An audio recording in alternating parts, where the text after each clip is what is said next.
Okay. Hello, gamer. Hello. Hello.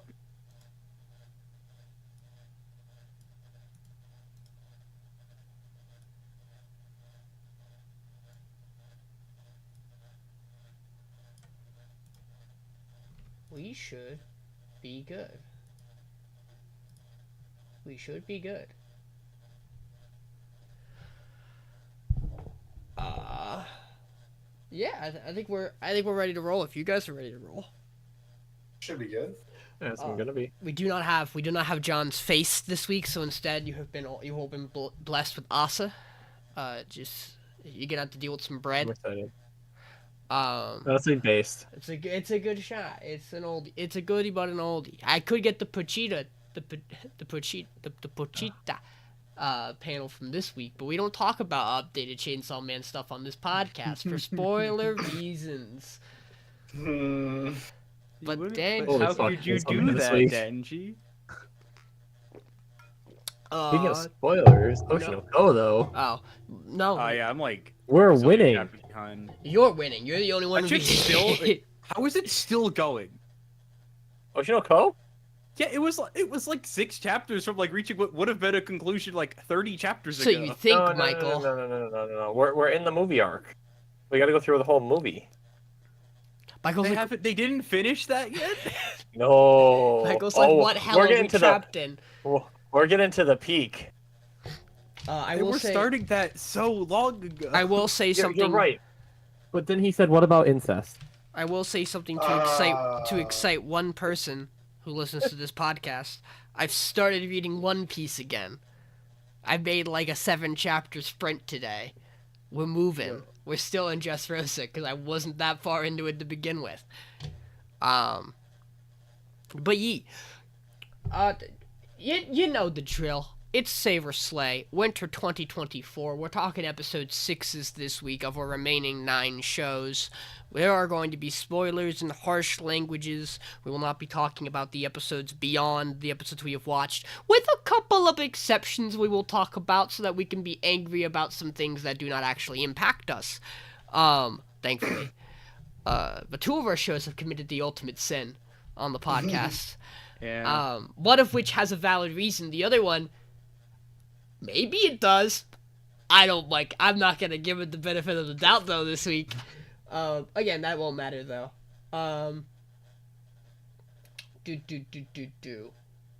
Anything? I'm trying to think if there's anything. I'm trying to think through my usual spiel, and I can't think of it. I'm a little congested, so I'm gonna sound a little sick. But much better than I sounded previous days ago. We'll see how that holds up by the end of the night. So we have a fun little thing we do where we talk about all the episodes that we've watched that had aired for this week. We power rank them. This week's funny. This week's power ranking's funny. You and me, yes. Michael. You and me, Michael. Cheers. Hey, I got a top 3. Probably too low, but it's been a long week and a half.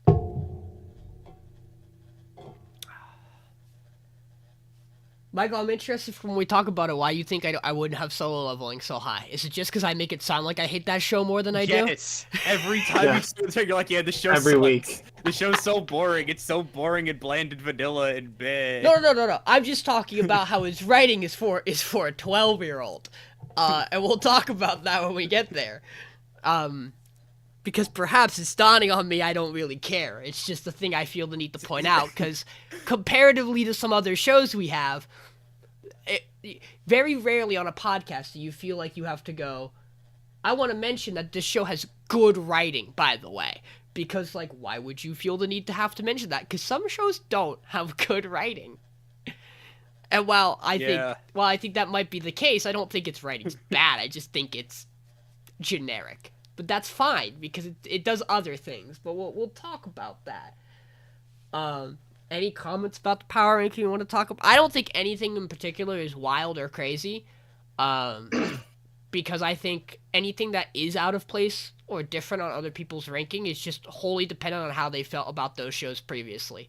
Like Metallic Rouge is where it is on Mason's because he's been higher on it than most people. So like it's still not. I just love the dichotomy of Mr. Villains for us versus Mason. No, but like he's been on it the whole time. Like Yeah, so, no, this I respect I'm not it. like it. I agree. I thought about it. I think it's a really good episode this week. If I think it's a good episode this week, and Mason's in love with the show, of course it's gonna be there. Where else is he gonna put it? Look, I don't think I've hidden the fact No. that this show is just a comfort show for me. Like, it's just vibes. And we're really gonna talk about the vibes it had this week when we get there, if Mason remembers. I do. I took a second to go through all of my shows. Wonderful. before I we didn't do started. that. But that's okay. I have one show and I don't fucking remember what happened. That's okay, Michael. I'll help you. Yeah, I have ideas. Oh no, I don't have to help you because that show. It's okay, not a lot. Yeah, not a lot happens. But in that show. let's move So it's into our conversation. Our first show on the docket is my show. It is Dungeon Meshi. Episode 6. Well, let's talk first about the first half of it before I get to the screenshot. Episode 6 for Dungeon Meshi is living paintings. They are continuing through the floor they are on. They are hungry because the only thing they have sustained themselves on is bugs and snacks and spirit food. As such, Leos is like, I want to eat food that's in those paintings. We spend some time where he goes through a set of paintings all about this prince becoming king, as his father is poisoned and murdered. And the things we take away from this are he cannot actually take the food out of the painting. The food he eats in the painting does not actually fill him up out of the painting. And there is an angry elf mage bard that wants him dead. It is in the opening of the show, so we'll most likely see this character again. Then the group moves on to the next floor, which, well, not even actually. We don't even get to go to the next floor yet, because the second half of this episode is about mimics. As if you didn't have enough about fake things and bugs. But instead of bugs, mimics are just crabs. They're just lobsters. They're chest lobsters, baby. They're hermit crabs. Yeah, we get a Chilchuck episode where we get to learn about his hatred for mimics because he's the rogue. And then he accidentally locks himself in a room with a mimic, and wacky hijinks ensue. We also then learn he's gonna be 29. And everyone makes fun of him for being a baby, except for Leos, who is like, hey, do I have to... You're older than me, what? That doesn't feel right. Me when the elf and the dwarf are like a bazillion years old because they are the long-lasting races, and Leos is a child. Yeah, this week's episode, it's a good old time. I'm really interested in the potential long term of the living painting stuff, because one of the cool things about it is that it's heavily implied that the castle painting stuff that he goes into is this castle before it went underground. Because because don't forget, his sword is from the living armors. It just has a parasite inside of it. And when he gets dragged into the first painting, the handmaid is like, oh, you have the sword, but your armor's weird. Get over here. Which acknowledges that it's the right sword, which obviously, the paintings are in this floor of the dungeon, so it makes sense that they would be tied. But like it is a hard kind of solidify wherever this place was before it fell into the dungeon level was like an actual real ass kingdom. It is crazy to think about the fact that elf is in the opening, because I don't know what the fuck that means. But I am excited to see what they decide to do with that. Thing to add on with the elf, Brain just thought of this. The elf could have been removed from all three of those, and it doesn't change what happens in those events. Yes. They feel like a side character in them, and it feels like the character, someone who had gone into the dungeon before, fell into one of the paintings. And because all the paintings are a connected story, they're like locked in. I was trying to make. And I'm so fucking pissed. But who knows? John, you are not muted. Yay. No, that I could see that. It is interesting either way. I also at first was curious to see if like this was going to tie into stuff with like Leos's backstory in general, because the royal family does not look too different from him. But none of like the key features seem to translate across the board that they make a big deal about for me to be like long descendant. Um, but no, I think this episode in general is pretty cool. I think it's fun. I just, there is other stuff I think is better this week than the dungeon and the Meshi. Yeah. Yeah. I agree. Yeah. Go ahead, Mason. Also, the it's not a fight per se, but the bit with Chilchuck and the Mimic, it's animated, by the way. Mhm. That I was love the actually part with him in the Mimic. fantastic. So good. I forgot that was the same episode, honestly, as the painting. Yeah. Like, I mean, it really is like what would have been two very different manga chapters that just kind of went. They're not Yeah. long enough. You them into one. But That it is is that also one thing. it is also in chronological order. Like they are progressing through Yeah. this dungeon. It's Yeah. not like they're just jumping you around the dungeon. it's just weird because it feels like you're jumping around, even though they are just like slowly progressing because it just like the topics are so widely varied, right? Yeah. It's fine. It does a good job of it of showing like we're getting more about the characters and things like that. But it does feel a little bit disjointing at times. You And really while I did have put this probably a little bit too high, I think there's a lot of shows that like it's like I don't know, for me the reason why it's so high for me is because pretty picture make my brain go yay. Sometimes is how I feel like it's doing to me. And a lot of the other shows this season, while it's like they do similar things, it's just like it's. I'm just starting to lose interest in a lot of the shows this season. I guess is kind of how I put it, if that makes sense. But we'll get to that as we get to different shows and stuff. But That's how I yeah, felt last week for sure. it's probably a little too high, but I feel like a lot of our shows are just kind of like I don't want to say like I hate the term mid because it's like it's used so derogatorily. They're But it good. feels like they're kind of like middle of the pack shows. They're on good. any The given, shows like, are anime they're season. fine. You Yeah, could because- watch them and enjoy them. I feel like is a lot of what our pack is this season. And there's nothing wrong with that. Nothing's particularly blowing me away, and that even goes for like my number one. Like it's really good, but it's not like absolutely blowing me away. Like this is the best. This is gonna win the season tiers yet, We right? we kind of got spoiled last season. If I'll be real with. We gotten all spoiled like the the- last year and a half, dude. Yeah, true. There's been a lot of bangers. I mean, Yeah, we're gonna talk about some things because I still think there are some shows that I think have that high bar in them or can have that high bar. It's just a matter of what they have to do. Something that I think is odd about Dungeon Meshi in relation to this podcast is that this is maybe the best show for a weekly format review because every episode is kind of just like a sit down weekly vibe. But in that regard, it has a hindrance for like a long term weekly review because like. There isn't necessarily a core narrative that drives every episode that like each episode is continually building towards. They are going to save his sister and the dragon, but like that is nowhere near the focus of 80% of these episodes.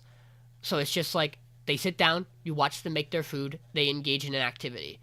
I think we've been on this floor of the dungeon for the past 3 episodes. Because you have to pay attention to like floor design because floor 1 was like was just like the upper area. And then floor 2 was like the forest, and then 3 has been this crypt, like from the living armors on, has all been, and I think even like the first trap entry that Chilchek does, like that has all been this floor. So like we've done like 4 or 5 different meals and bits, which is why it makes sense that next episode we're clearly moving on, because like you've run out of things here. I do kind of wish the show would remind me of the map every once in a while, so that. I hope maybe next episode when they move floor, they might bring it back up. Because they have a map for the first few floors of what they are, like, as a design. And I don't necessarily feel like going back to episode 1 or 2 to get it. But that's just me being picky. And lazy. But yeah, I think show good. I like. And then that gets to move us on to our next show, Wild. Because of last week's vote off, we're on to Metallic Rouge already. yeah. Mhm. So So weird.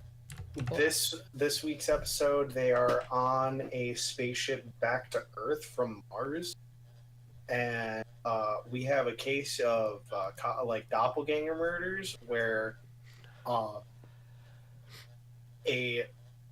one of the passengers is seen on camera murdering a person, You used that as the screenshot. I I sure forgot did. That happened. I We'll straight up forgot we'll that get happened. there.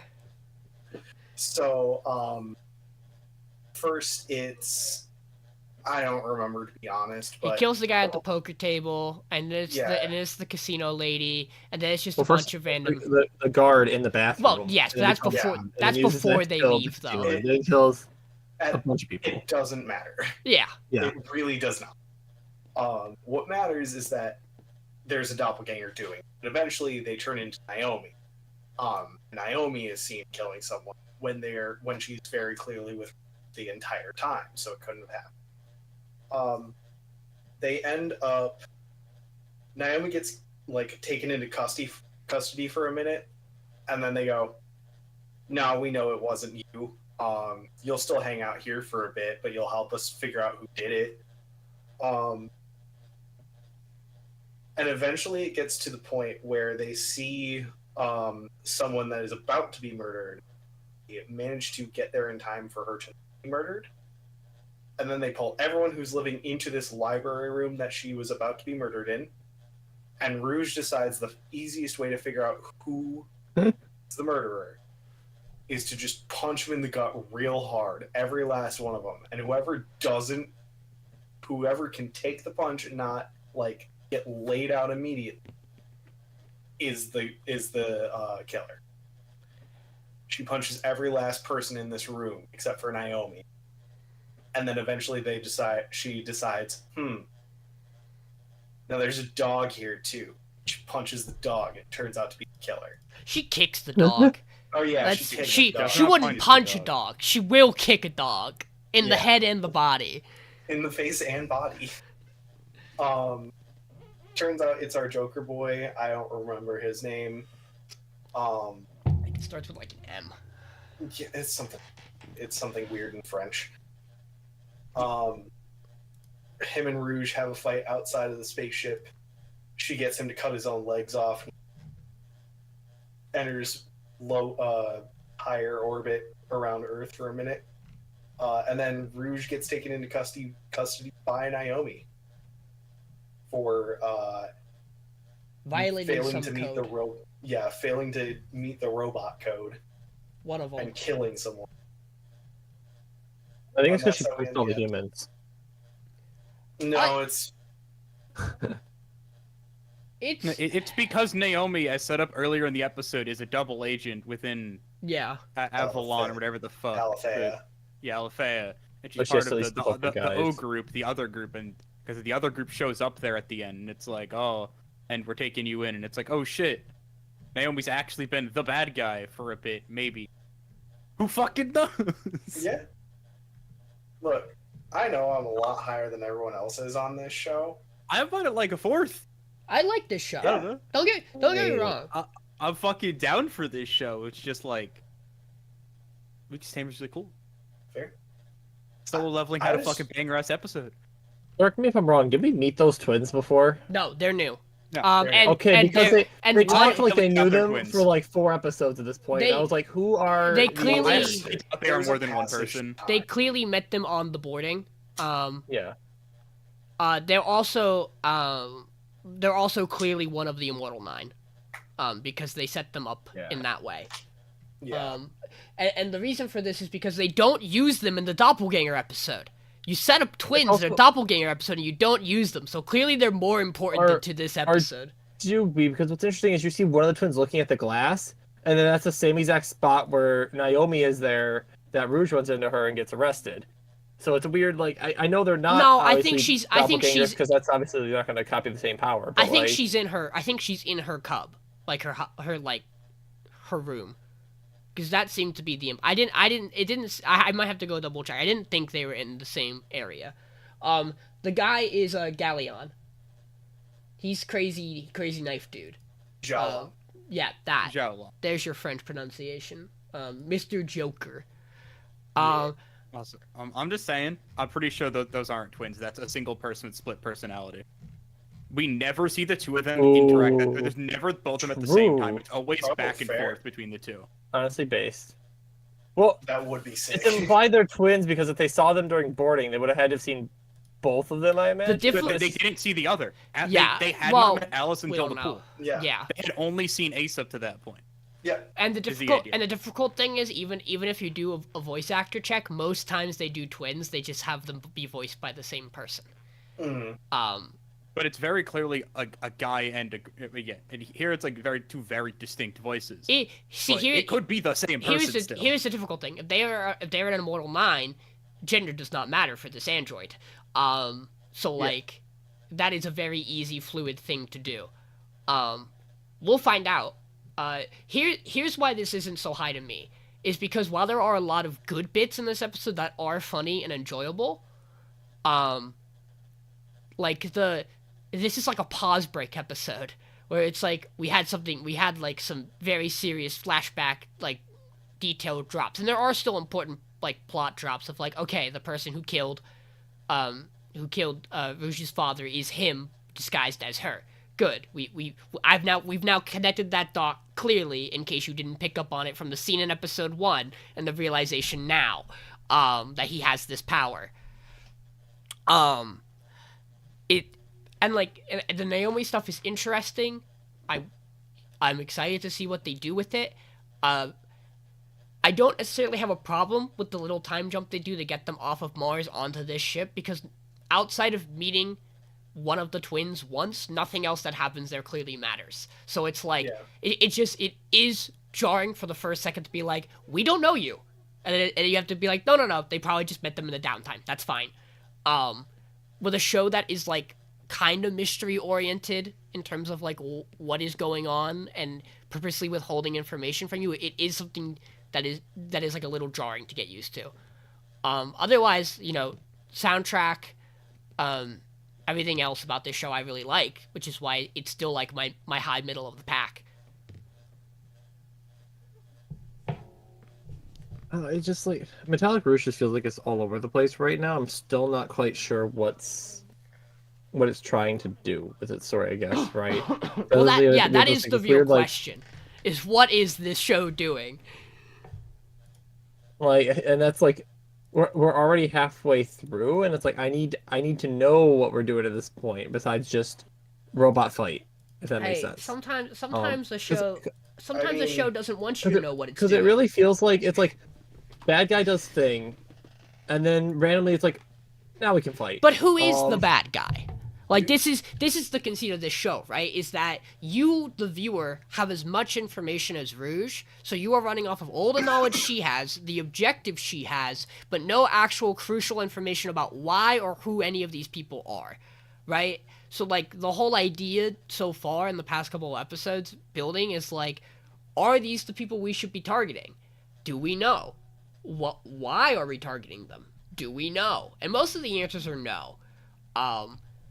This is an odd show in that I think how it lands its execution is going to matter greatly towards how I view the rest of it, which makes it a very tricky product to rank on a weekly comparison to other shows. Because it's like, how much does this show earn your admiration for everything else it does in letting its plot just kind of exist and trying to figure out what it might be? It's a different horse than I think what we usually get. Michael? What? I don't know, you have other thoughts? No, I don't ever have thoughts. No we thoughts. gotta fix that. I know that's a lie. I've played games with you. And you had to have some thoughts for those. Sometimes. I just think this show's really neat. I like... I'm along for the ride that is this show's goofy-ass mystery thing that it's building. I understand people probably aren't, but like I'm super down for a show that doesn't fucking give you any information and drip feeds you tiny bits of shit throughout it. I liked Sunny Boy a lot, and this is like that same kind of thing where it just gives you nothing, and you have to just be in for it. Yeah, but it's comparatively to Sunny Boy, it's less of like a high art kind of presentation and more of like a, do you like this genre? Do you like these themes? And why it's like still, and why it hasn't kind of popped over that threshold for me is that I do like this genre, but I've seen these themes a lot, and so like I'm waiting That's for the fair. thing that like separates it from other media for me to make me enjoy it, and I'm just not quite there yet on it.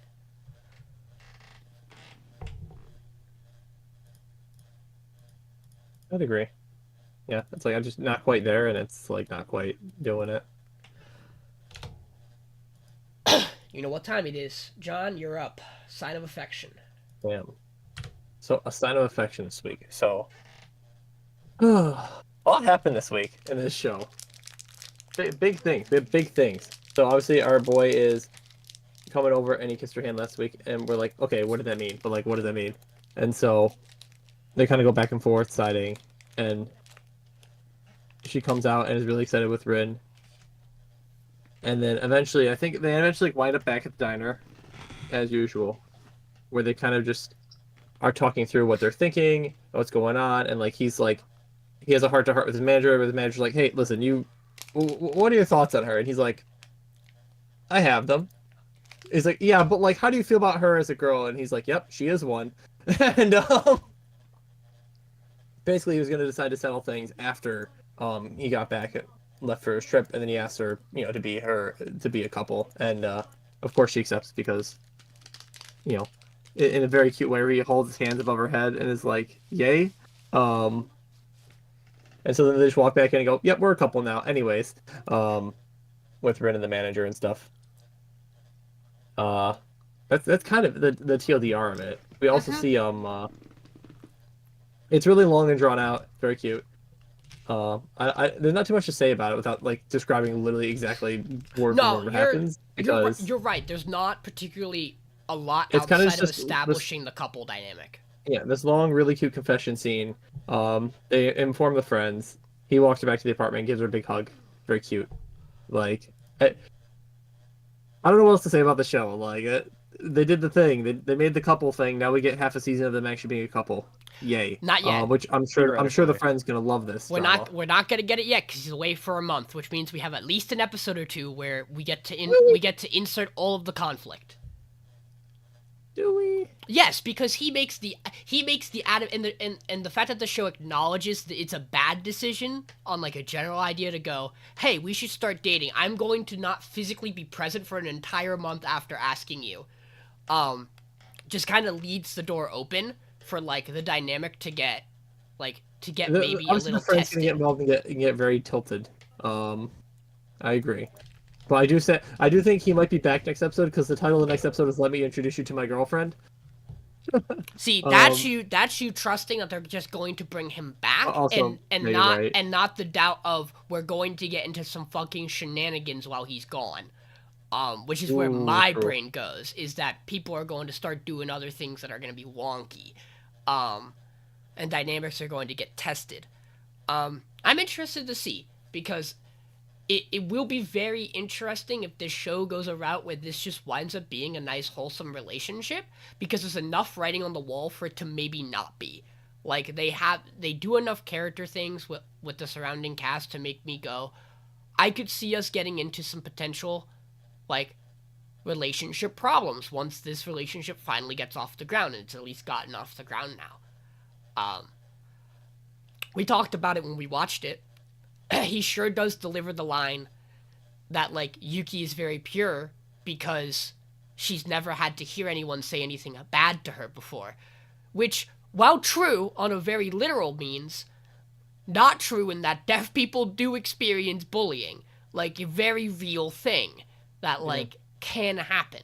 And once you can read lips, just, like, it is quite easy to pick up on people talking about you thinking you can't understand them. So, like, there's a lot of things left open between these two, as one arguably being adult, the other one about to, like, start being an adult. In terms of, like, that age threshold, they're obviously both actually adults, but, like, in terms of experience, Yuki does not have enough experience to really be a full-fledged adult yet. She is getting there. So, like, the relationship is open perfectly for conflict, and like any good romance, I'm interested to see how they handle the conflict and what they decide to do, because that is going to decide whether I like this show or not. Yeah, like a big thing, like that Itsuomi said about her too is like, it's like she seems really pure because she has had such a different view of the world compared to what I have. Because he hears everything and he sees everything, whereas like, if you don't hear stuff behind you, you don't notice it and you don't turn around to see it as well. So it's like it's this interesting dichotomy that he sees in it. When in reality, like you said, like she can still read lips. She still knows people talk shit about her being deaf. Like it's not that she isn't bullied ever. So She's also still picking up. There's also still things she wants to know. Like she wants to know about the altercation at the train station. Like what would get the two of them so riled. Like he's obvious. Like her childhood friend is obviously worried to some degree that he's not a great guy. There are enough instances of other people in the story kind of being like, are you actually serious about this? Like worried that this is going to be him just kind of messing or playing around. And obviously the implication from this episode is that's not the case. But, things can change. I'm excited to see what happens. Mason, Michael, thoughts? I don't think everything is all fine and dandy. I would agree with that. I agree. Yeah. Like, the longer the show has gone on, the more I'm like, I don't know if Itsuomi's a good person. So I'm worried about what's coming, but not in a, like, worried for the show staying on the podcast. Just worried about what the show's going to do to me. Yeah, show's very pretty. Yeah. Show's very good. There's a lot of uncertainty with character dynamics because we still have yet to resolve anything with Emma and the drinking buddy. Oshi's still out there existing, and for all we know, this next episode could focus on bar owner and friend and them becoming a couple. We don't know what this show's going to do. This show's got like a horror meme revolving door of characters that could all be untied to relationships. We don't know. So I'm excited personally to see what it pulls. Yeah, I'll agree.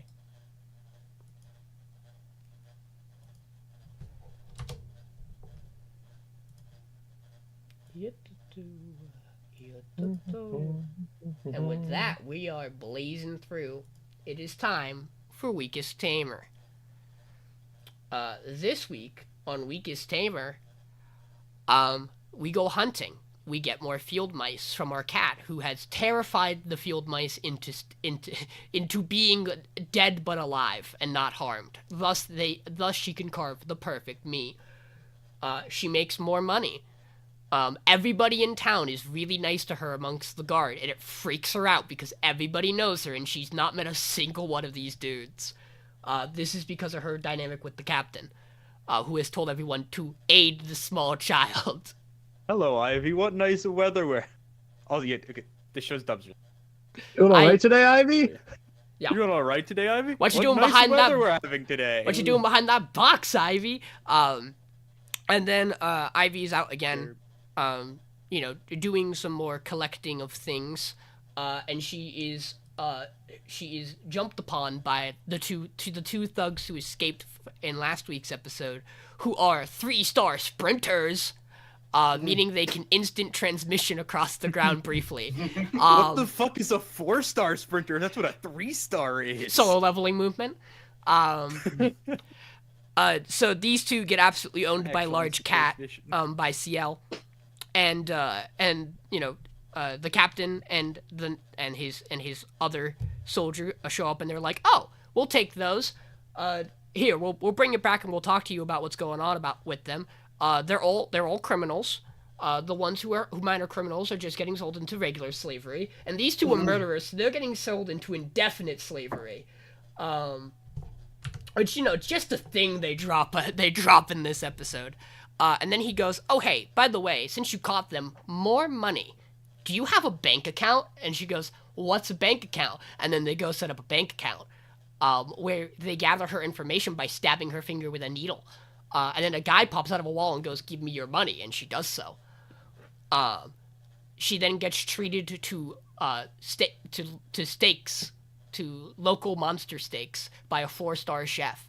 At which point I forgot. She also picks up a fruit from her hometown her home village, where she gets explained the situation of people in this town seem to realize the head of her village is a fucking idiot and maybe a psychopath.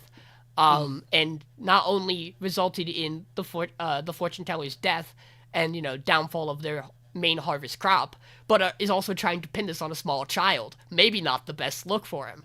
At least it seems this town has some sensibility. Ivy then gets to enjoy some nice food. They have a conversation about stars and skills. And Ivy decides, I have to go. They're talking about stars and skills. Not the time.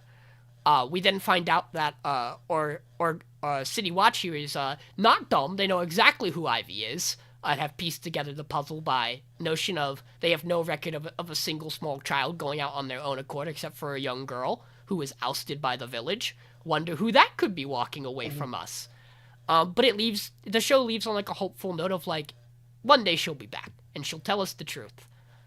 I overall think like the actual interaction with the guard and the captain in this episode is actually really good. It's nice to have nice people in this setting for a change. And people who can like read a room and pick up on social cues and like not want to ruin a child's life immediately. But it is also nice to get Ivy out of this town and potentially on to more of an adventure to do more and meet more people, because that is the point of the show. And maybe collect some trash. We had no trash collecting this episode. Weird. I like this show. This show's good. That's good. It's hard. This is the hardest show to pinpoint like what I like about it. It's just a really nice fantasy show that's like has a really solid, like, consistent world and interesting power system. Also, the introduction of a 4-star skill in this episode. I think someone had a 4-star. The chef. Yeah, that really adds to the theory that Ivy's might actually just be a 3-star. I thought the idea is that 3 was the max. I thought that's what we had set up at the beginning. And when we see her getting her stills, we see 3 dots. Yeah. And none of them get filled in. But that could have just been 3 stars and the guy's an asshole. Because we know he's an asshole, as we learned about this episode. He's a terrible creature. It also could just be 3 stars and then something went wrong because she has another person's mind in her body and the orb went. I don't know what to fucking do with that. Yeah, they're like. Or treating her as a 0-star because she's not from this world. Yeah, there's a lot of things it could be, and I'm interested. I just want her to try to tame CL and for it to work. Because of course it's gonna work. I'm just glad that they cat already likes her.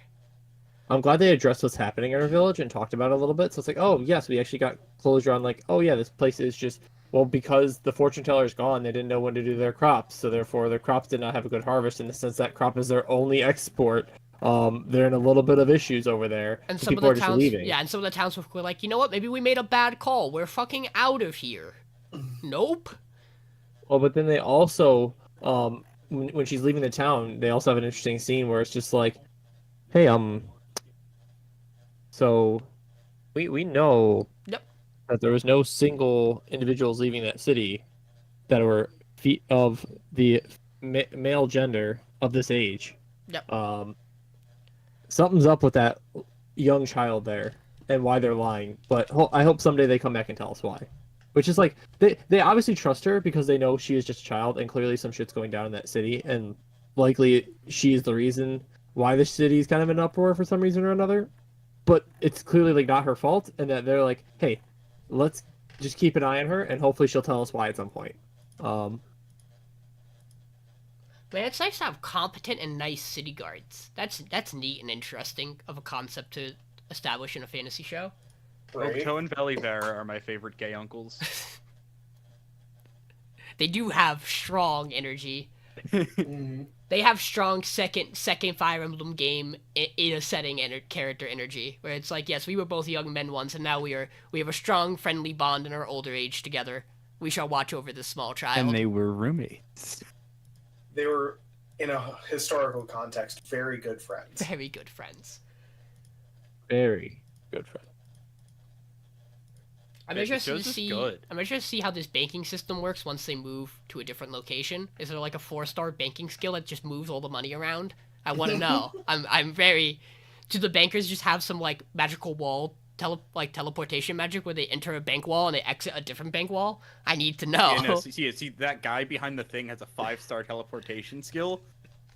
He carries everyone's money everywhere. No, he has like a magical item that lets him teleport, and he has a 6-star hearing skill, so he can hear when they're knocked on from anywhere in the world. That teleports to the door. I want things to get really ridiculous, because I think that's fun. There is not too much to say about this. In an odd way, a lot of the stuff to say is in our back half of shows, because like that is where like deciding the bottom of like sorting kind of the bottom or the mishmash for a lot of us, I think is where most of the discussion is going to be this week. Like oddly enough, there are some shows that made some bold decisions this week. No, for me, sorting shows doesn't fucking matter. I have like a top 2. Uh-oh. Charles' internet That's connection. the bad person to lose. No, I didn't. No, it was not my internet. I quite literally accidentally exited out of Discord. Very cool. Honestly, base. Great job. I Proud can't of you, quite. Lord. So I went to go click into Discord so I could get something, and instead of clicking onto the Discord tab, I just hit the X out of the discussion window. That is what happened. Because I was getting the next show title. That was. I can't all wait that to was. pull up the VOD later and watch that scene where it just goes from like all of us talking to silence and Sean going, "Oh." I don't think I say it. I don't think I say a single thing when it happens. I think I just hop right back in. That's funny. But no, the show's just really good. It's interesting. Obviously, it's like a long type fantasy show, which is fine. But it's good. Yeah, this is like I said, this is like what Villain is to Mason is what this is to us, basically. Probably the best way to put it.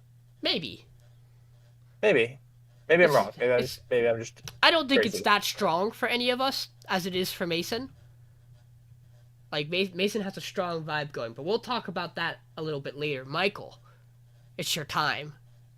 Holy shit, those Hokkaido gals. It's Or Hokkaido this new gals. Hokkaido gal, one could say is pretty adorable. So we're introduced to the third girl in the opening. And she's a weeb. Not an can't- otaku. A straight up fucking weeb, and it's really funny seeing a Japanese But yeah, so this show, it is now exam time, so we're like, it's exam prep. We're getting into the final exams of the year, whatever.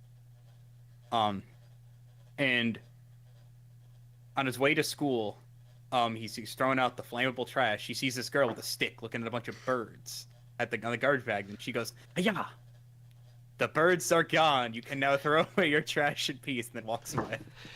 Hey, That's was fucking adorable. She's dumb as hell. real quick. Running theory to why I think Yumi and Mason all like this character, Michael. She's a Ruby character. She's a Yes. Ruby coded character. Yeah. Every character in Ruby acts like this in some manner. Yes. But so like they're at school and they're like, "Oh shit, it's exam time," and then they gotta go like study for exams. Yeah, they're like, then Minami's like, not Minami, that's not her name. Something similar. Maybe that is her name. Fuyuki? The blonde one. Fuyuki. The blood. But yeah. The only reason I remember Natsukawa is that it's the title of the episode, and that's easier. I just don't Understandable. remember her name, yeah. But Fuyuki, she's like, "Oh shit, we gotta have a study party," and they have a study party. It's Akino, her, and Tsubasa. It's Minami is her first name. Minami is her first name. Oh, it was Minami. Okay. They refer to her as It depends on the person who's talking. Yeah. Because Akino calls her Fuyuki because the first name, I think. I don't fucking remember which one is first, whatever.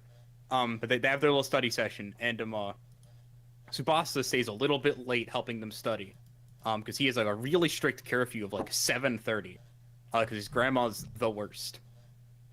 And he gets home and his grandma, and we have this like, so they get to their house, and we have this bit where our Minami goes to get like drinks and stuff for them as they walk up to her room, and Akino's like, pervert, pervert at him because he had been to her house before.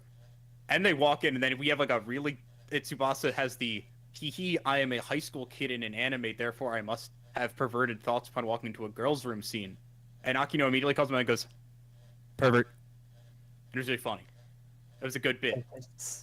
As much as I disliked the whole, oh wow, look, he has to have the scene where he does that, it was really funny having Akino immediately call him out on it.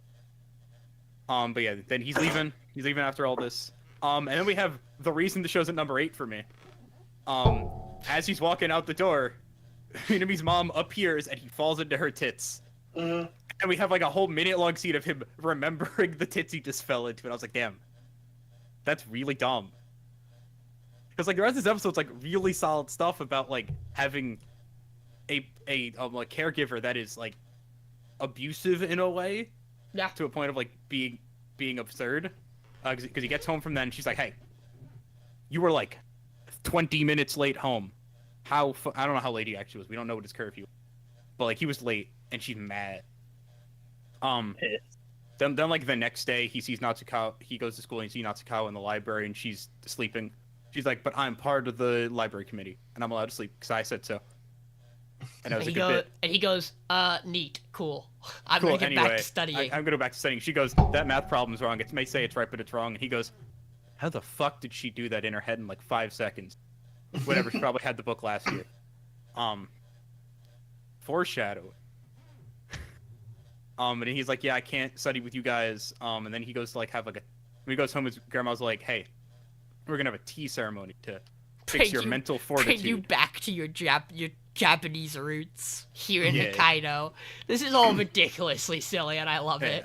But I will say the tea ceremony outfit, cool, pretty clean. It's very like super protective, like traditional grandma though. Yeah. And she's also very she's very clearly like, very traditional. It's like, man, annoying. And then he has like another interaction with Natsukawa where we learn she's a fucking weeb, where she hugs him because he is wearing traditional Japanese tea ceremony outfit. She wants to feel and he freezes because he is a boy. Also, what do you do? Which the mom weirdly is like okay with, because she goes, "Oh, you're the neighbor girl. Oh, then this is okay." Well, because she's cute. Because she's cute, prim and proper. Even though she's also being described as a gal by everybody else, which is an odd distinction to try to make. And I think it's because next door neighbor also loaded, so we're keeping the money within the family. Yeah, probably because the next door neighbor is kind of based. Maybe. But yeah, she goes across the street and you can see she's also walking to a fucking castle, essentially. Also, nobody closes a goddamn door in this episode. Nope. Yeah, I was getting actively mad about it when we were watching it. Your heating bill is in Haven't you shambles. ever heard of closing the goddamn door? No. It's seriously like 3 different doors that someone doesn't close. I think Tsubasa's cool. Yeah, it's Tsubasa's house, like every time, and his outer gate door as well, like every time. Not allowed to close doors. Doors must stay open. I don't think she even closes the fucking library door behind her, now that I think about it. Yeah, They just don't close doors in this show.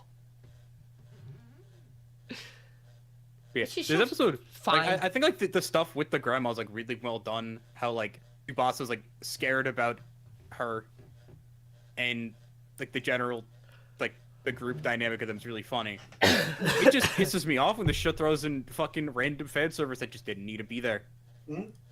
It added nothing to the episode other than pissing me off when he fell. It's gotta be a show about gals, and you can't be a show about gals without fan service. And you can. It could be No. episode 5. True. We have a nice car scene about talking about episode 5, which is good too. But it is sandwiched the car scene's really two good mothers' outside of the part at the tits. beginning where he goes, "Hey, there's some nice tits." Yeah. No, let's be real. This episode would be far better if he got in the car and went, "Those are some good tits, ma'am," and then they drove and talked about really it. funny. That would be a good bit. No, I don't have. I quite literally, this would probably be my target show if there was not a worse culprit this week. No, you guys don't understand what I watched the show like second. I saw the guy started with Solo Leveling, so I was like, yeah, Solo Leveling, fuck, cool. I want to watch Solo Leveling. I watched his second. I get to the scene where he falls into her tits. I wish I could have recorded this. I go to my power ranking and just put a fucking 9 at this show and go back to watching it. I was like, this is 9 right there. And then the next show we'll get to. Yeah, we'll talk about it. Do we have other thoughts about Hokkaido Gals though? First, It's fine. oh man, we But still have again, another show in between. Again, it's one of those shows where it's like, man, if it just didn't have Wait. that fan service, it would be outstanding for what it's doing. I think actually. Oh nope, I messed something up. It is time. Hold on, I have to go. I have to It's go. time. I missed putting a screenshot in. Oh No, no. it's fine. Don't worry. It's really not that important. What, I mean, that's actually could be some good screenshots from this episode, but It's very odd because the show we're about to talk about has the same issue as Hokkaido Gals, where I think most of this episode is really good. it's until it crazy. ruins it. It's crazy if you like showed someone this episode, they could like arguably say this is a good show. Yeah. So let's get into it. Everybody's bottom of the pack. Boy, am I happy that that's the consensus. BUCCHIGIRI. Look, I said it last week. I got that show as far as I reasonably could get it, but I recognize when it's time to go. You want to talk about this week? Yeah, so BUCCHIGIRI this week, we're on to the fight between the two rival gangs and also the NG boys. NG the boys. We get the first third of the episode is essentially it's the backstory of how Jin Marito became the head of Sigma and how he got the rivalry with Ken. And it's great. It's just them as him and Ota as they were getting into high school and how insane of fighters they both are and were back then. It's really well done. And then we cut back to normal time frame. They both knock each other out and destroy the platform thing that they're on. So they're out of commission. And then Shindo, I don't remember his name. You got it. Yeah, Shindo walks in. Matakara tries to fight him, fails miserably, gets the shit beat out of him. And then Mahuro walks up. Actually, at this point, Arajin then gets the shit beat out of him a little bit. And then Mahuro walks up and tells him to stop, gets slapped. And then she tells him again, no, I don't care about you. Fuck off. He attempts to whip her, and that's when Arajin grows a pair of balls and then stops him. Small correction. He whips her the first time. He then goes to overhead kick her with the back of his heel, which has his dumbass cowboy boot spikes on him. Yeah, his spurs. Is definitely going to murder somebody's spurs. Well, that's the intention, yes. Yes. And that's what causes Arajin to finally nut up and stop and takes the hit. And then he just starts walking towards him menacingly for a minute and finally beats the shit out of him. And the way that this ruins, because all of this actually is done pretty decent. The issue is we are still sticking to he wants to lose his virginity and he screams that out when he finally uses power every single time. This is no different. And it ruins the entire moment really badly. I think honestly this episode was actually really, really solid, and it had a point of maybe not going out this week, and maybe Hokkaido Gals going out this week, if not for that line. Legitimately. It seemed like it was on an upswing until that exact moment. Yeah, imagine if when he got up there, instead of yelling, I want to lose my virginity, he said, I want to fight for my friends, or something super cheesy I shonen fight for like my that. friends. It legitimately would have made this episode a really good episode if he didn't yell for my virginity Even if again. it was literally, I want I want to keep her safe or I want to do Yeah. it for her. It could have been quite I'm literally just doing it anything for else. her. If It it was could have been anything but that. else.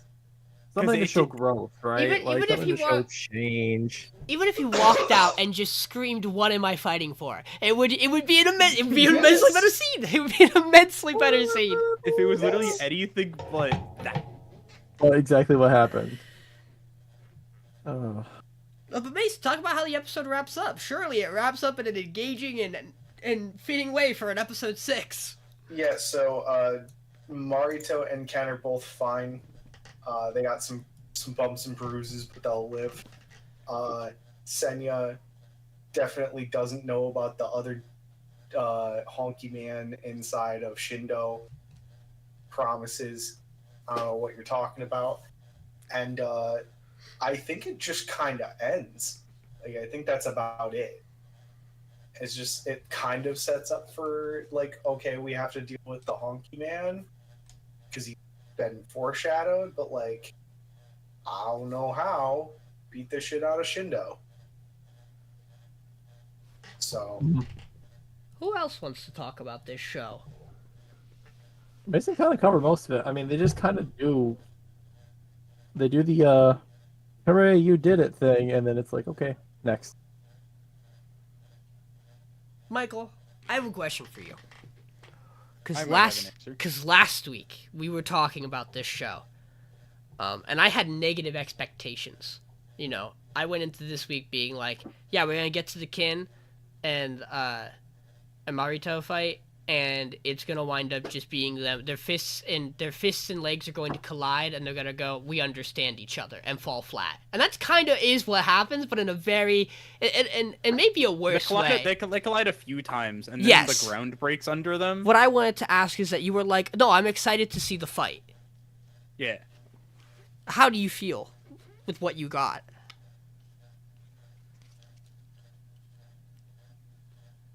The fight that Chilchik had with the Mimic was a better fight scene. Yeah, so like That wasn't even a fight scene. I have a lot of problems with this episode. Like, just more so out. This is well known. This is Johnson's. I think you're the only one who didn't get the context. I sent a message to this group chat where I said I am I am probably the most angry I have ever been with a show. I think the closest thing that might be up there is Wonder Egg. I think Wonder Egg is probably more anger because of how deep we were into that commitment. But it is complicated because I appreciate when a show and like a team is able to produce a set piece and like a finale and everything comes together, and it should be a nice climactic, like well earned like fight and conclusion to like an arc, but we don't have enough time with any of these characters for that to matter. Origin's the worst main character physically possible for this show, and they choose at every ample opportunity they try to serve him another reason to like step up and do anything. He just ignores it until the last possible moment. It runs every gag into the ground during the most important scenes possible outside of the Cat Cafe gag, which honestly I was expecting to pop up in the backstory bit between Ken and Marito, because I'm like, why not? Throw it in there too. Might as well.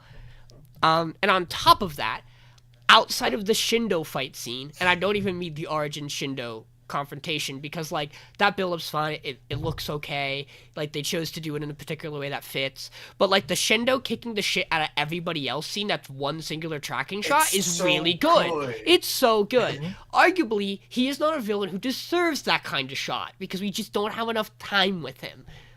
He really does just come off as a guy who's just a little butthurt that he can't use a weapon in martial art combat. And like it's just in the backstory for Ken and Marito, arguably their fights are better, but we don't even get a lot there. We get like two interactions and then we cut. The implication being we're going to get the actual fight in real time, which we don't get. We get like a couple of like Street Fighter 5 and 6 smear frame punches and kicks for the collisions, and then we're done.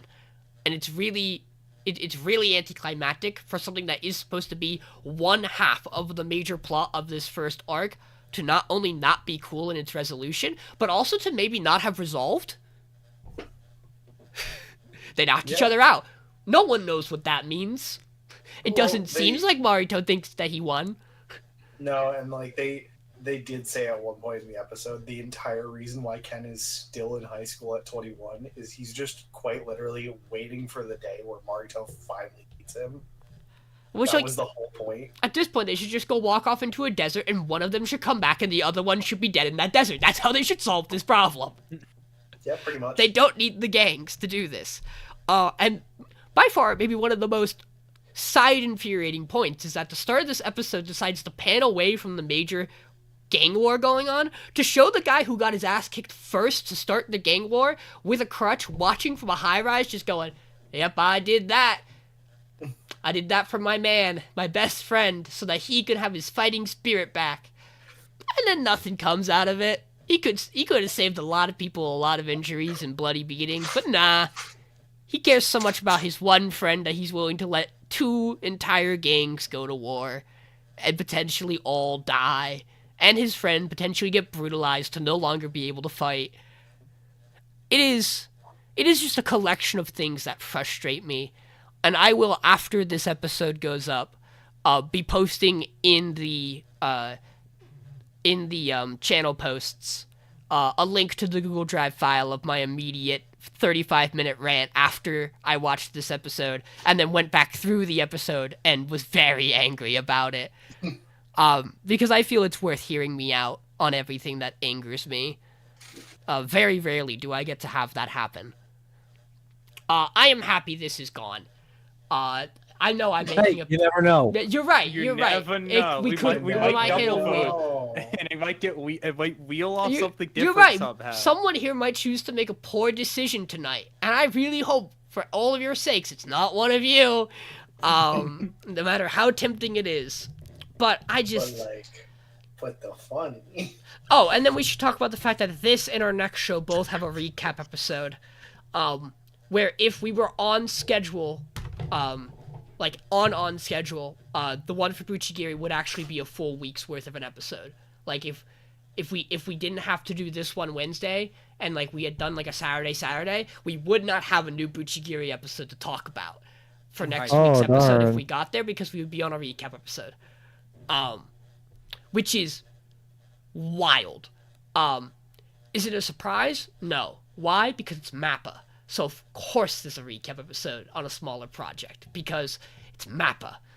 And they used all of their time and money and employee energy to make that last episode that wasn't even worth doing so.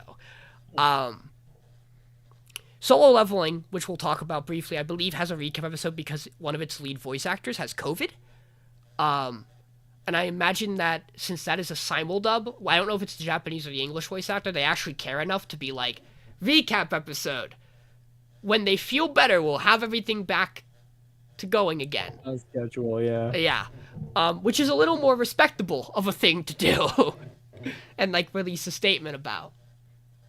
I'm trying to think if there's anything at all else I want to say about this show, and I don't think there is. There is a part in that 35-minute video where I do say that I was legitimately worried about coming into this podcast and any one of you, if not all 3 of you, going, no, I thought this was a really good episode. Because everything else looks great. like Michael said, someone could pick up this episode and go, this looks like a really good show. And there are people who I know who are going to love this show because they're just going to turn their brain off and not think. And they're somehow going to be able to ignore this main character. Bless them for that ability. I deal with a lot of bad main characters, and even I cannot find a justification to deal with this lad any longer.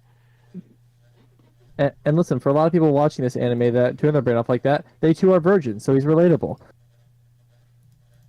I think the biggest issue with this is that it would have felt weird for him to have like a really big character moment at this point, because we aren't far enough into the show for him to have gotten something. But this also feels like something that happened. This entire event feels like it happened way too early. Yes. Into this fucking show. Like again, it what do we do for 6 more episodes? Well, now we build the meaningful relationships between the characters that he should have cared about as they got beaten half to death.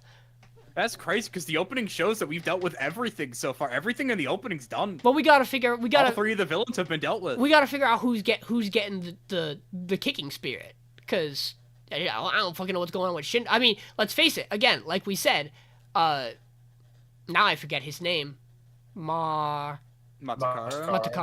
Matakara kicks. He kicks. He's a kicker. He kicks and he's blue coded in color scheme. Crazy. I don't know. I'm not. Perhaps one day, when it has all aired, I can be convinced to binge and be angry about it in its own separate sphere, like I was with Buccchigiri. Buccchigiri. Samurai Naruto. Buccchigiri. Hey, you know what the best part about this is? Now we can talk about a good show.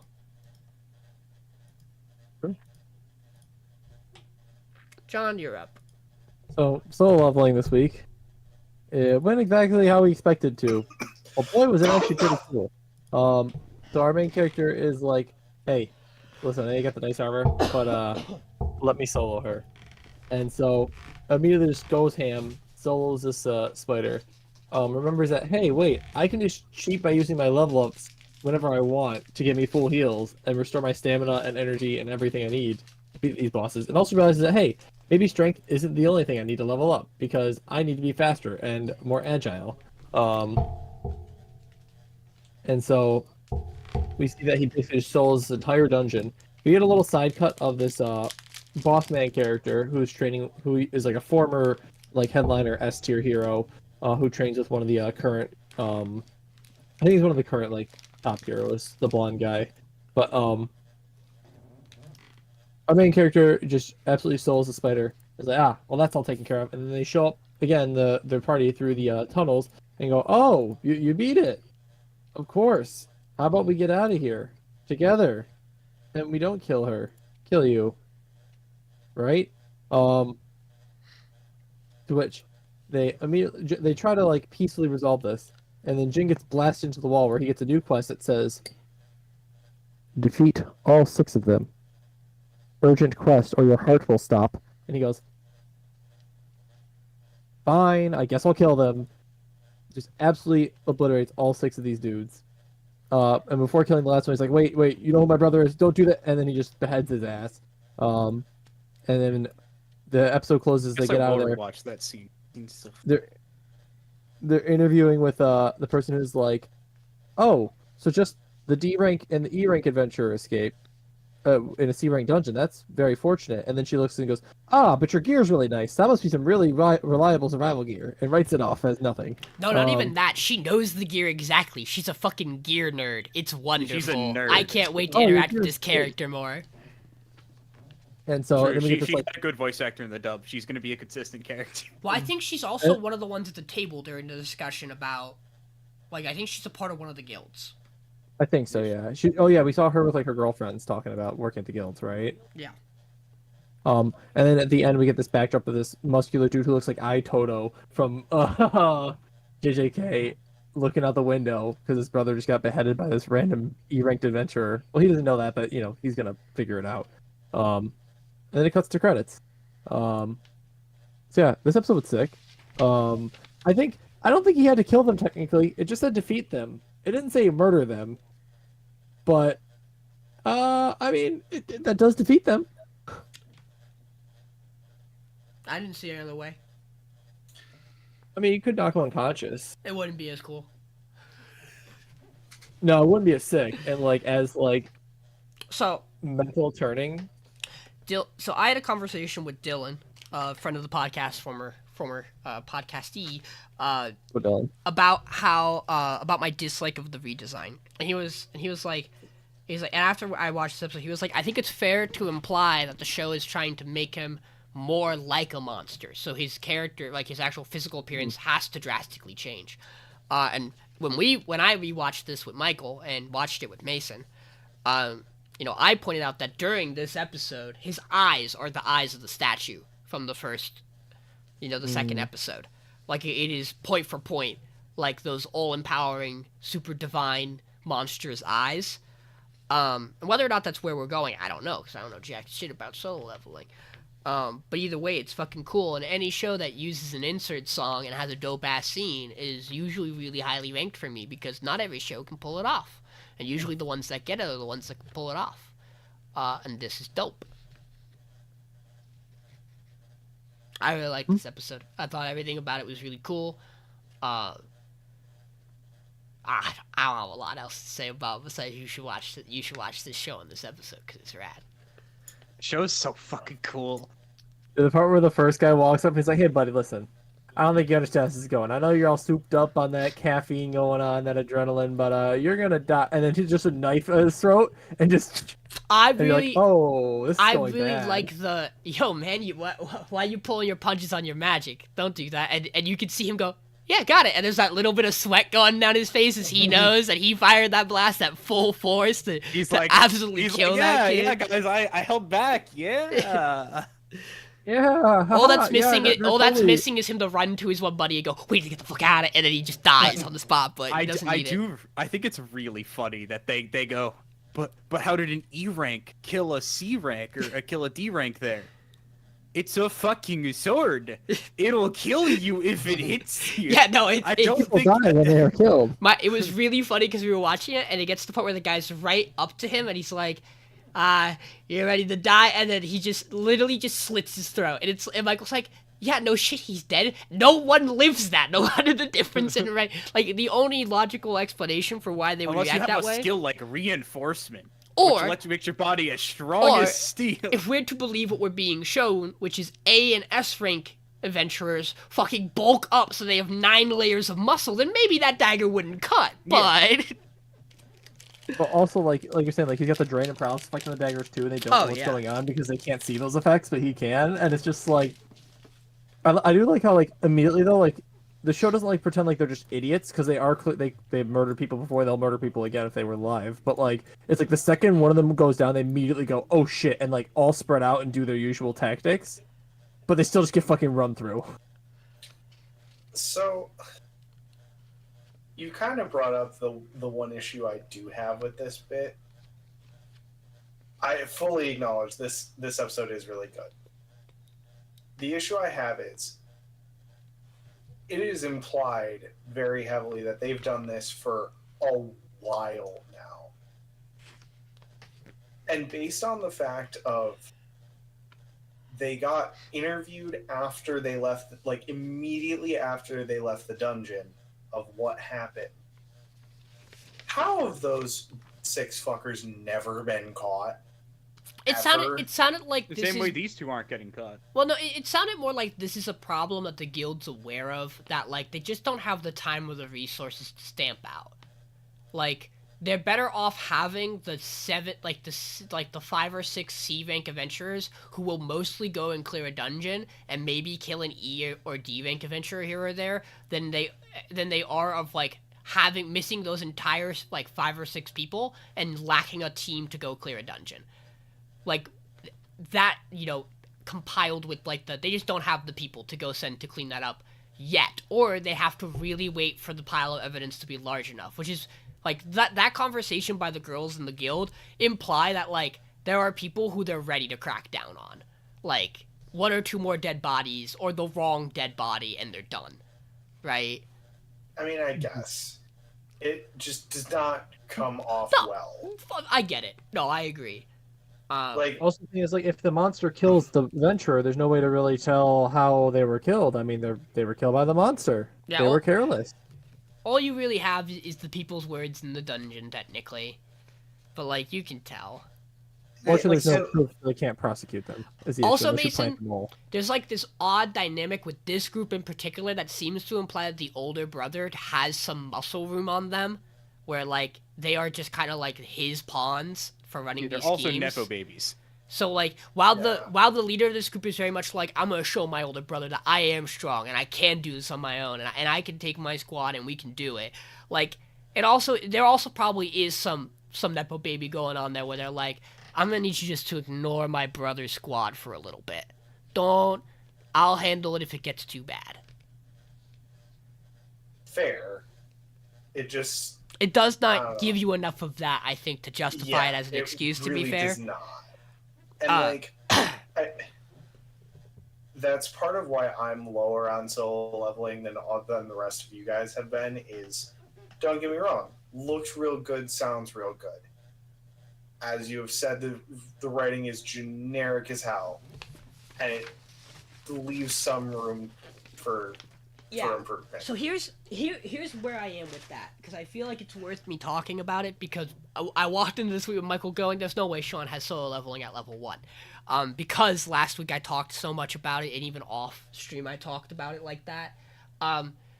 Really what I mean when I say that is I enjoy this show as a turn my brain off, action go burr, this is really cool, this is dope, this is rad, like power fantasy, like dumb shit. But like there's a show that does this and has good writing is reincarnated as a slime, right? Like, I could, not only do I get this like badass complete bullshit power scaling fantasy where just the people who deserve to get their asses handed to them do, but I also get a really good and engaging story with a wide cast of characters that I care about. That's slime, right? So like this is like a step removed from that. So if a step removed from a 10 is still a 9, right? Like, I can like it and still be like, yeah, it's a little cheesy and corny and bugs me, but not enough to ruin the experience for me. I don't agree with comparing this to slime in the slightest. Michael, you know more of some of the things I'm referring to. What I mean is like, in high stakes of what the main character can do to other people, which where you're at in the story, Mason, Rimuru is very controlled. He's very different from this main character. Rimuru but imagine if Rimuru walked around and just full powered everybody in his path. Be a lot more similar to this. I get that. What I'm saying though is, I think comparing the writing of Slime remotely to this. Well, no, that's what I'm saying. Like, this is Slime is so leagues above it, so that's why I have a problem with it, Mason. Is I'm like, yeah this has, like, in terms of a writing standpoint, does not touch anything in that caliber, which is why, like, I love that show way more. But you saying this is one step removed from it makes it a 9, and that I do not agree with that in the slightest. I think it's like 7 degrees removed from that, and it makes it like a 7. But that is fair. In my brain, I'm envisioning a finalized product of solo leveling, and I'm envisioning it hitting all the right things except for the writing aspect, and I'm like, I can give that a 9. I can get by. I've watched enough garbage where I can give something that has no good writing skills a 9 and be fine with it. I get it. I understand disagreement. I just think this show's really cool. Manhwa go burr.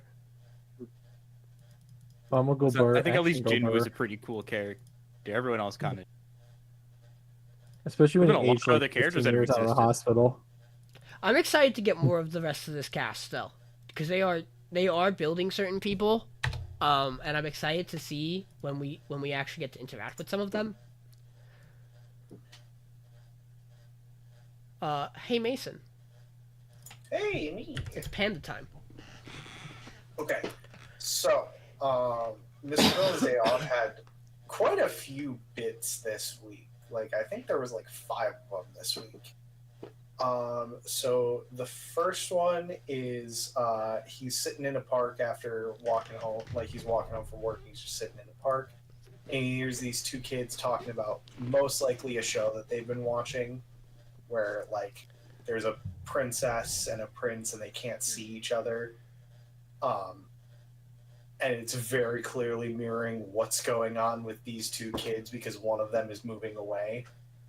And then we cut to he's walking home and he passes by and finds out that there's like a festival thing going on where people write down like charms and hang them on trees. And he spends a while like thinking about what he's gonna write down for it, and eventually he writes down that he wants them to be able to meet again. And they do. We get a nice little wrap up on that. And then the second bit is... Is it the beach? I think it is. It's just immediately into the beach? No, it's not the beach. It's the it's Ranger Red talking about, he's writing out like 50 of these charms. Well, yeah. I paired that with the original one. So. Yeah. It's just a good bit about him like wanting world peace and stuff like that. It's just wholesome. And then it's the beach. And this is part of why this episode for me is like number one this week. No, this is fair. We get a solid 5 to 7 minute section where there is no dialogue whatsoever, and it's just a really good scene of him like building sandcastles with this small child at a beach, and it's just wonderful. It's just so good. I can't really describe why. It's just, to me, being able to pull off a section that long in an anime with no dialogue whatsoever, and it gets everything you need to know across, I think it's perfect. I think it's really well done. After that, we get a bit where we are from the perspective of one of Mr. Villain's coworkers who hates his guts. For no real reason in particular, he just doesn't like him. And they end up walking home from work together one day, and he just gets to see Mr. Villain being Mr. Villain out and about, getting a panda grape, not knowing how to eat the panda grape because he feels bad. Yeah. And then we get another bit where he is trying to work exceedingly fast because there's a panda documentary that he's recording, but he wants to watch it live. But there's a little alien bug guy that's cheering him on. It's really cute. And then the last bit is he does not manage to make it to the he doesn't manage to make it home in time. He worked too late, and he's anxious about it, so he starts trying to count pandas instead of counting sheep because that's what he heard Earthlings do. He comes into work the next day just dead tired. He has apparently counted more pandas than there are in existence on Earth. Our like fun coworker who had the kotatsu says he can sleep under it, and he just falls asleep standing up.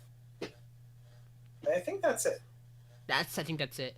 Mason, I will give you this. This is a really good episode of this show. It drops a lot of the bits that have been like long, like no convenience store bit. Like it's taken a break from some of the stuff that I feel like wore its welcome. Like if you think Panda bit has worn its welcome, the show's not for you. Like that is core to the show and something you must vibe with. And if you do not vibe with it, it's not for you. I really enjoyed, like I think the first bit's really simple. I think it's really quickly executed. But I think like for some people who aren't super, who don't super get a lot of those scenes or aren't into like a lot of really strong emotional stuff, that is a surface level dive into that kind of little brief story to like emotionally tug pull and like maybe open someone up to more deeper like themed stories about separation and moving away and divorce. And I think this show handled it real quick, nice, easy, and in a way that was enjoyable. And then I think the beach segment on the sandcastle absolutely fucking blows it out of the water. This would probably be higher this week. The problem for me is if it goes higher, it has to go above Metallic Rouge, which may be in the future, but not this week, I think. And Fluffy Paradise is only above it because I'm giving Fluffy Paradise this week for what it did. And then it probably won't hold that high, in my opinion. So I expect Mr. Villain's Day Off to go above that again. Like, really, like, the important thing this week is I want BUCCHIGIRI gone and then Hokkaido's next. Like, that's where I am. That's where I am. For now, Hokkaido's next. Yeah. Yeah. It would have to do a lot. Or another show would just have to do episode 5 again.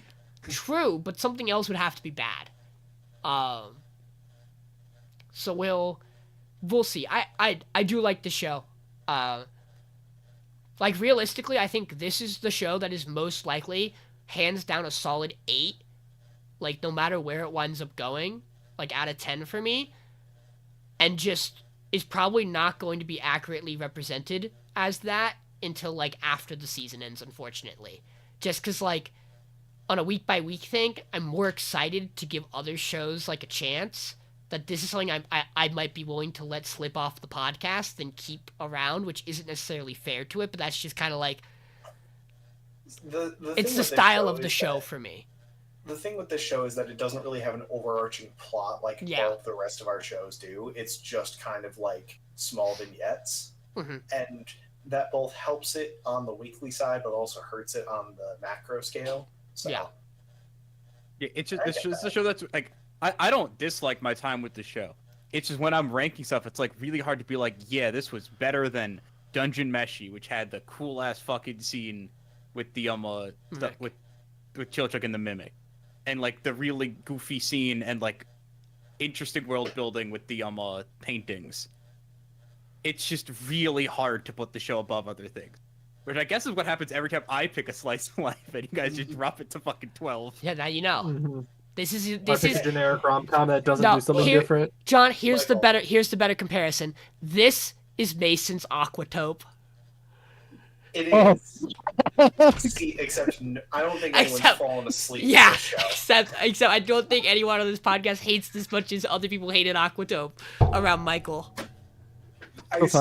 Rest in peace. I feel bad about it. It's just like I could not find enjoyment on that show. I just couldn't. Really tried. You don't gotta tell Michael. He gets it. He watched Izuga get voted off a podcast. I did watch it get voted off like 3rd. True. That's insane. I'm so sorry, Michael. I'm so sorry. I tried. I really did. No, it didn't matter. It was 2-6. We couldn't save it. I think it honestly might have been like 3 to 4. It might have been like 3 to 4. I don't remember how many people we had that season. There were only. It was either 5 or 6 of us. Yeah. It was probably 5. It might have been 3 to 3, and that might have been enough. Even then, but that's besides the point. We've all been there. That's when we had like people that had really wild opinions. Oh yeah. Like Dylan would vote 9 of the 12 shows. To be fair, back then. Hedora. To be fair, back then, also a more justifiable and rational decision to vote 9 shows off the podcast on a week. We would also have people pick shit like Plunderer. Licorice Recoil. Yeah. But I know I like this show. It's just it is a hard show to like I will eventually be hard pressed on a week to be like, do I vote this show up? Like this is a show that if someone is banking on it going off before one of their shows, they might get fucked over because somebody might decide that maybe it doesn't go this week. And I'm saying that could be me, that could be Michael. Like, could be John. I don't know. Could be fun. Could be fun. Could be fun. Could be fluff. Do we want to talk about Fluffy Paradise? Fluffy Or do we Paradise. have other things to say about Mr. Villains? No. What is that could be fun bit from? It's from Makes a Noise. It's from it's Ralph in. No. Is it Ralph? No, it's not Ralph. It's not Ralph. It's Antonio. Yeah, something like. Hold on, I can find it. I don't. He's not as frequent of a. He's only been on that episode. But he's done other stuff with them. I just don't remember. Oh. But that's from the one where he's doing the disturbed takes. Yeah. For the ooh wah wah. Ooh, wah. He's like maybe a thick inhale. Some things were like I remember seeing that. I just can't remember. It just sounded like a Brian David Gilbert pick. That's a thing. Not quite. Andy. Andy. There we go. Yep. That was so good. Let's talk. John, you're up. Fluffy Paradise time. So Fluffy Paradise this week. So we ended on Spider showed up, and so the Frost Spider shows up, and our Hobgoblin says, "No, I will do this myself." Beats the shit out of the spider, and as the spider's dying, it's like, "No, protect my child!" And it's just this little black spider, which black is bad in this world. That's not a bad too, but apparently black things are like, and therefore not good, like how her eyes are black. And so it's this little baby spider that she imprints on, and accidentally like tames basically as one of her servants. Also, it's baby. He's Also a a baby spider. And then they're like, Dad, we did it, we saved it.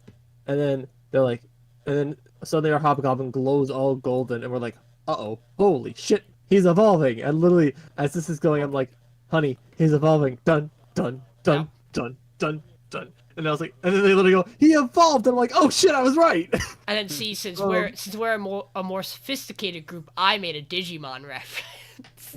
Understandable. No, after the fact, I still did. Yeah, sing no, the you still evolution did, jingle, but- I love that she like imprints on the spider and then goes, I did something I wasn't supposed to do again. Uh-oh. This and bit hides the is spider. really funny.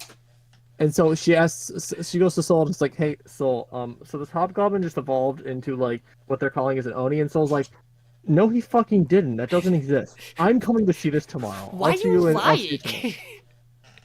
tomorrow." You're full of shit, but I'm gonna find out for myself. And then he appears and goes, well, shit, you made a new race. Congratulations. You made a new monster.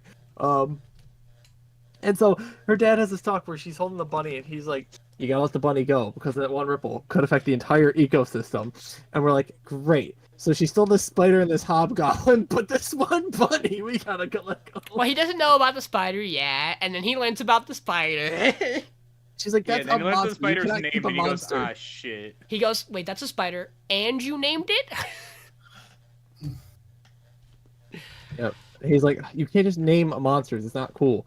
But Soul protects the goblin base, and they're like, don't leave the goblin base or you will die. And they go, and then my brain goes, what are they supposed to do for food? And they're like, we'll cross that bridge when it comes. They So got the rest of the other berries still. humans, and the humans are like, there's a Sundara one who's like, hey, come see me when you can.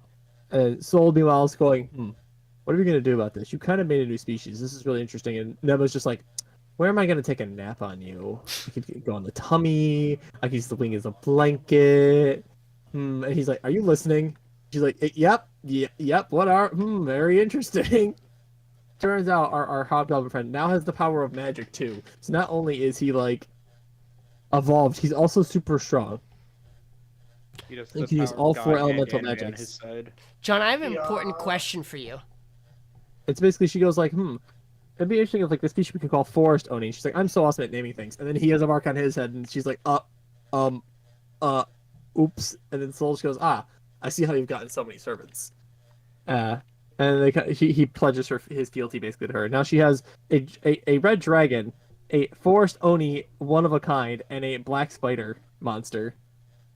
Very important, by tiny the owl. way, that they make And a tiny owl. they distinguish between regular spiders, monster spiders, which might be the funniest spiders thing to are me. animals. Spiders are Well, animals, Frost spiders are and monsters. they're babies. And variant spiders are not good.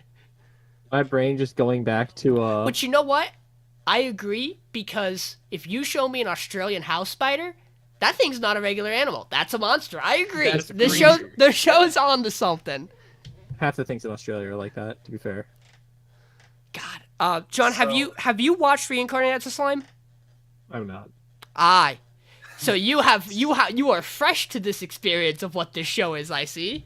Yeah. Of like stopping racism? No. No, No, not no. just that, my friend. No. Stopping racism, that's the plot of Shield Hero. So like, It's also a part of Realist Hero.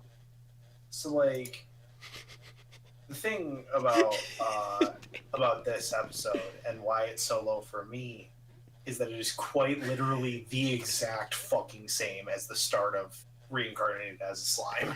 This is. But like, It's so I funny. thought that part of Funny. Slime was cool. But like, was. also, it is straight. It is ripped We straight could- from it. we could argue it's imitation. You could say It it's probably flattery. is. You could say it's flattery. Look, I you just thought could. it was neat. look, I We I really am. could. Look, if I were to say every show that ripped off Reincarnated as a Slime was a bad show, I would not be able to watch the fantasy genre anymore. Look, I mean, agree all with I'm that. saying is that every isekai ripped off Choku Tensei, so like, And everything's Look. just Journey to the West or Twin Peaks. yeah, so everything's like, actually what just am I Journey to the supposed to do West here? Or every shonen that has a person make noise is a Dragon Ball ripoff. So like, truly nothing can exist. But no, You I know, mean, there's a reason. It is definitely Yeah. a thing, the naming thing, but it's also not original to slime that naming things is No. that. But it's the fact of It's so It's- close. it's the naming thing. It's an the Oni. turning the goblin into an Oni. But that's Which- not what happens. I understand that. But also the Oni looking almost the exact Oh, same yeah. as one of the Onis from It's exactly like the Slime. fucking The Oni the being Kijin able to or use whatever they are, magic technically. now.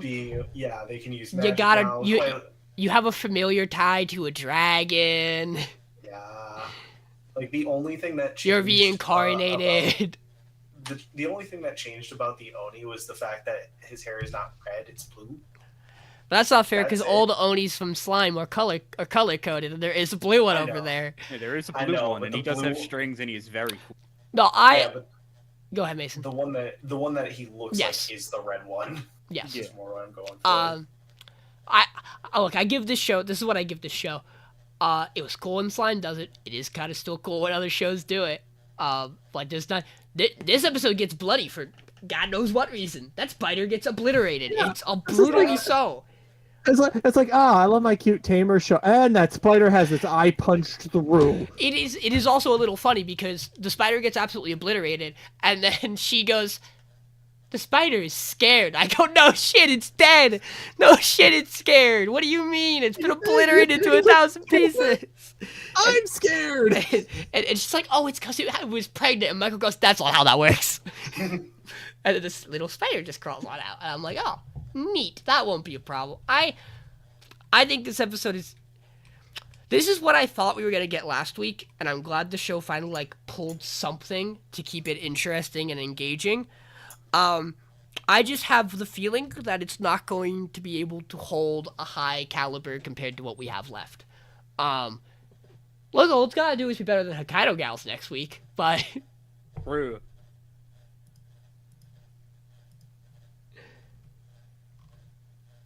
Oh. Excuse me. I mean, and ladies and gentlemen, that's us getting through the thick of it, the meat of it. We did it! Yay! I'm getting the thing, don't worry.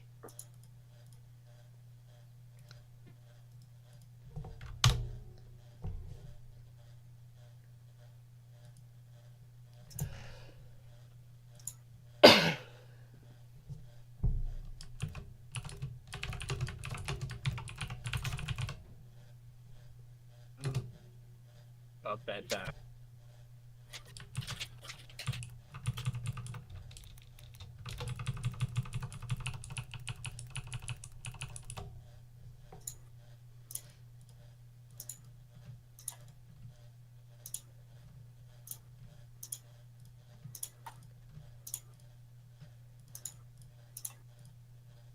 Click, click, click, click.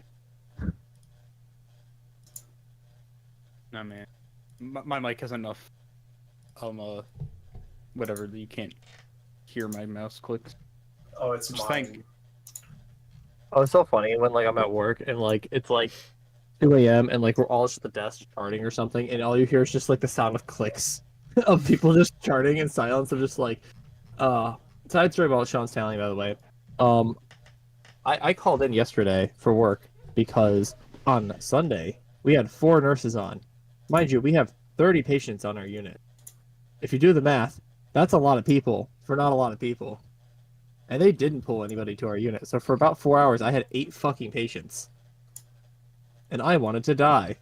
And then I got through all of Monday working and then went, no. The best part is I woke up on Monday at 10 o'clock as I was falling asleep in the morning.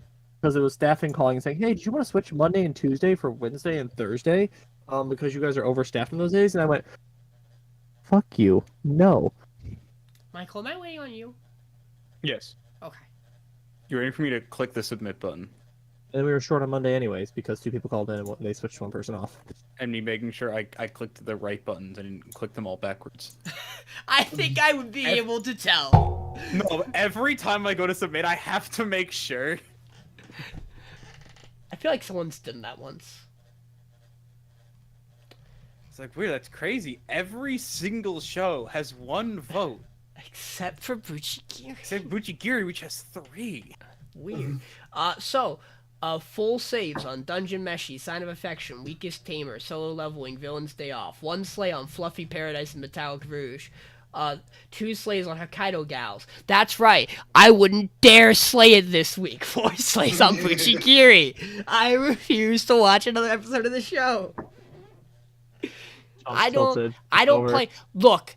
No one is ever allowed to judge me about how I vote. I missed 1 week of this podcast, and To Your Eternity went off before Burning Kabaddi. I am allowed to be angry for the rest of my life. It dropped before Saints Magic Power. That was the thing that survived that week. Good show. Which put Saints into top 3 instead of it.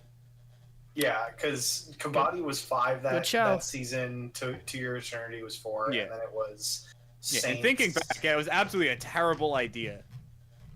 I didn't particularly care, and DJ put up a good enough argument. Of course he does, because if I'm not in the room, DJ sounds like a fucking genius. Look, I'll just say this. Out of those 2 shows, I've only finished 1 of them, and it's not To Your Eternity. Yeah. And Mason, you and I both have a lot of backlog that we should have finished. As far as I'm concerned, that means 86. And everything else that is immaculate is not good enough because I haven't finished them. I mean, we finished the first season of 80. Well, yeah, and Apothecaries are going fucking off this core, by the way. Hey, you know who would have finished the first season of To Your Eternity if it didn't get voted off? Who would have finished it, Sean? I finished it. You should have finished it, Sean. It's almost like I run a podcast and don't have time. We'll get there one day. We're all here. We'll get there one day. Usually. But I die. I die. You do so many fucking things. I die, unfortunately. But yeah, there you go. BUCCHIGIRI is gone. But if you want to hear an extended cut version of me being mad about it, check out the channel post probably tomorrow morning because I'm tired and we'll probably just upload it tomorrow. Even though it's not a hard thing for me to do. But yeah, you can hear me rant and rave about it. It would just be a YouTube video, but copyright for like 5 seconds. But unfortunately, an important enough 5 seconds where I did not feel like just removing it. But hey, with that in mind, we'll be back with 8 shows next week. Episode 7s. And maybe angrily... Well, no, because Solo Levelings is 7.5, right? So we have next week's episode still and then the recap, I believe. So that won't impact us, if I'm correct.